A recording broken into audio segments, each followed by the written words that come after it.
வணக்க மக்களே. நான் சில மீம்ஸ் பார்த்துட்டு இருந்தேன்.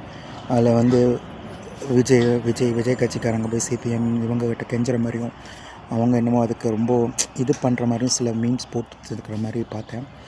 ஸோ இதே இதே இதே கட்சிக்காரங்க இன்றைக்கி இருக்கிற இதே விடுதலை சிறுத்தைகள், சிபிஎம் இவங்க எல்லாருமே ஒரு 10 வருஷத்துக்கு முன்னாடி விஜயகாந்த் கூட போய் நின்று அவரை வந்து ஜெயிக்க வைக்கிற மாதிரி மக்கள் நல கூட்டணின்னு ஒன்று ஆரம்பித்து அதில் அவருக்கு பெரிய இழப்பை உருவாக்கி அவரை மனதளவுலையும் உடத்தளவுலையும் எந்த அளவுக்கு வந்து அவரை பலவீனப்படுத்தினாங்க அப்படிங்கிறது இங்கே இருக்கிறவங்க எல்லாத்துக்கும் தெரியும்னு நினைக்கிறேன்.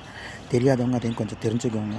அப்படிப்பட்டவங்க அதுக்கப்புறம் கூட்டணி ஆட்சி வேணும்னு சொல்லி எல்லாத்திட்டையும் இது பண்ணி இன்றைக்கி ஒருத்தர் வந்து நிற்கிறாரு, கூட்டணி ஆட்சிக்கு வாங்க பண்ணலாம் செய்யலான்னு.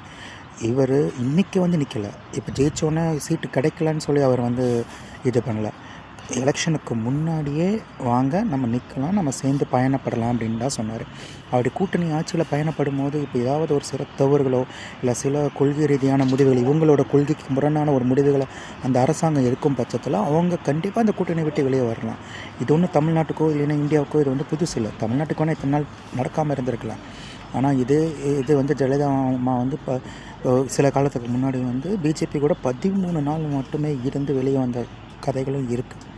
ஸோ இப்போ இருக்கிறவங்க என்னமோ இவங்க எல்லாருமே ரொம்ப உத்தமர்கள் மாதிரியும், அதுக்கப்புறம் வர்றவங்க இவர் என்னமோ இது மாதிரியும் பண்ணிகிட்ருக்காங்க. இது ஒன்றுமே இல்லை. இது ஒரு ஈகோ.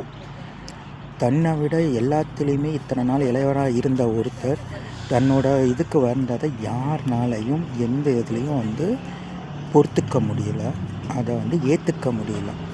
அதுதான் இதோட வெளிப்பாடு.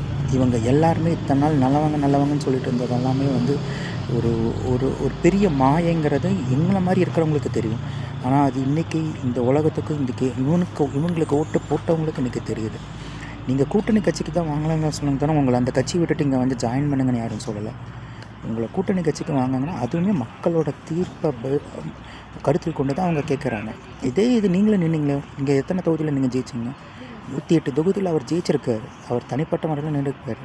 அவர் நாளைக்கு கொள்கை ரீதியாகவோ இல்லையா உங்களோட சித்தாந்தத்துக்கு ரீதியாகவோ ஏதாவது அவர் தவறு செஞ்சாருனோ இல்லைன்னா அவங்க ஒரு முடிவு எடுத்தாங்கன்னா அப்போ நீங்கள் கூட்டணி விட்டு வெளியே வாங்க. அன்றைக்கி வந்து மக்கள்கிட்ட சொல்லுங்கள், இந்த மாதிரி நாங்கள் கூட்டணி கொடுத்தோம், நாங்கள் ஆதரவு கொடுத்தோம், ஆனால் அவங்க இன்றைக்கி வந்து நம்மளோட சித்தாந்தம் தமிழ்நாட்டோட பாரம்பரியத்தை எடுத்து அவங்க போகிறாங்க அப்படின்னு நீங்கள் அன்றைக்கி குரல் கொடுக்கலாம். அதை விட்டு போட்டு ஒரு மனுஷனை வந்து இதுக்கு மேலே எல்லாம் நீங்கள் வந்து பண்ணினீங்க அப்படின்னா கண்டிப்பாக இதுக்கு மேலே காலம் இன்னுமே உங்களுக்கு வந்து ஒரு பெரிய ஒரு பதிலை கொடுக்கும். அந்த பதிலை ரசிக்கிறதுக்கு நாங்கள் இருப்போம். ஆனால் அதை பார்க்குறக்கோ இதுக்கோ உங்களுக்கு எந்த தெம்பும் இருக்காது. இதில் மனசில் வச்சுக்கோங்க.